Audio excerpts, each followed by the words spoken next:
Gaurav, your outlook for the IIP data for FY12 as well as the December month, considering the consensus on the street seems to be indicating a level of about 2.6%. We are looking at, for the month, we are looking at a number slightly over 3%. We're looking at a number close to about 3.5%.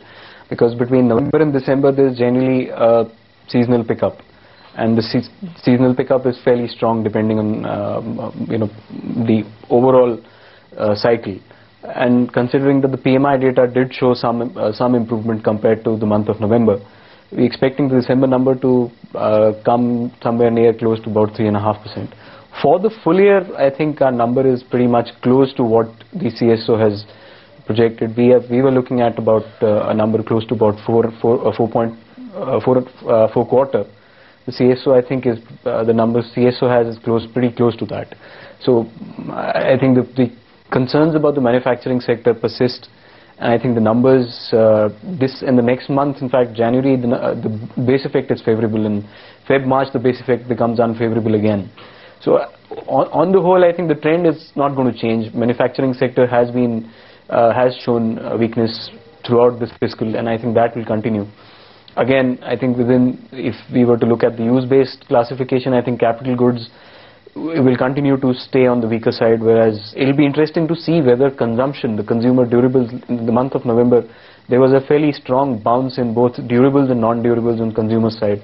So it'll be interesting to see whether that continues, because if that indeed does continue, it will indicate to the RBI that consumption, domestic consumption, is still holding on, and it's still the momentum or the overall support from consumption to economic, to growth and to inflation is still pretty much there. And to that extent, the concerns about core inflation remaining higher and over 7% is going to come back into play. Gaurav, I've always got conflicting remarks on this one, whether IIP data is a lead indicator or it is a lag indicator. What are your thoughts? I think IIP data off late has been too volatile to really, give a sense of what's really happening. But that said, if in terms of high frequency data, till about, I think IIP data is still one of the most key data points which we have in case of the Indian economy, especially a very critical sector, manufacturing sector. But I think it gives you a sense of how things are going. I think it's not really a leading indicator, it's really a lagging indicator to some sense, in my opinion, because I think PMI is a better leading indicator. There are other better leading indicators like non-food credit offtake.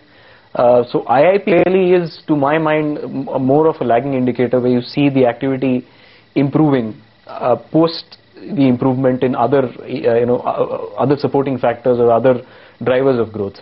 And the effect of that is visible in manufacturing sector. But that said, during a recovery or a down cycle, the IIP data tends to lead, because it gives you a sense of how the manufacturing sector is performing. And a lead lag in the manufacturing sector basically translates into a lead lag in the services sector, by which I mean that the manufacturing sector typically takes off before the services sector in terms of growth momentum, and it basically leads the services sector when there's a growth deceleration.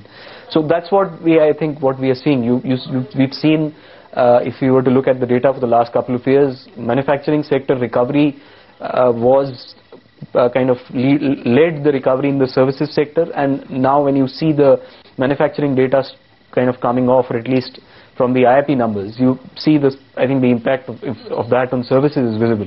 The services sector growth has, on a GDP level, has fallen below 9%.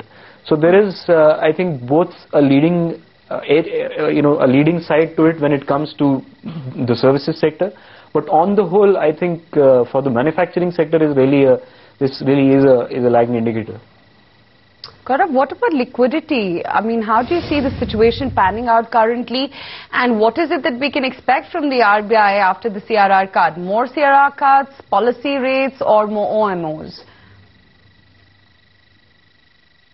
I think on liquidity, the kind of pressure we've seen on liquidity in the last month and a half, or in fact more, is on account of fairly aggressive intervention by the RBI.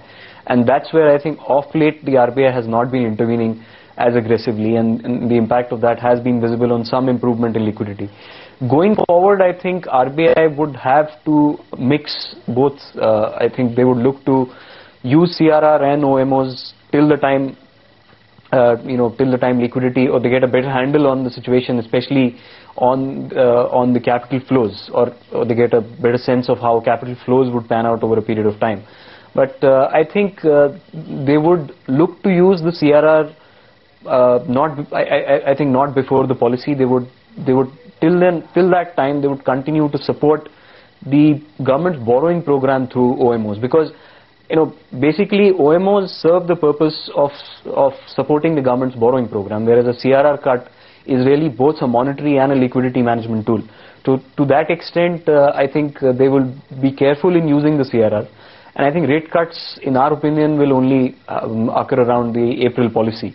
So, and I think the first CRR cut, RBI kind of gave or indicated that it's both a liquidity and a monetary measure, which is really the case. So, I think it's all these three instruments have different uses. So, OMOs are typically used when you have to support the borrowings program of the government.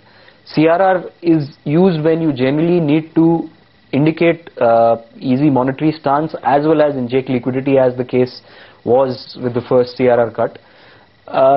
And the fact that forex intervention of the RBI itself has put strain on liquidity. So if I were to look at, I think if I were to look at it, if there is an immediate pressure on liquidity, RBI would look to do OMOs, then immediately consider cutting the CRR once again.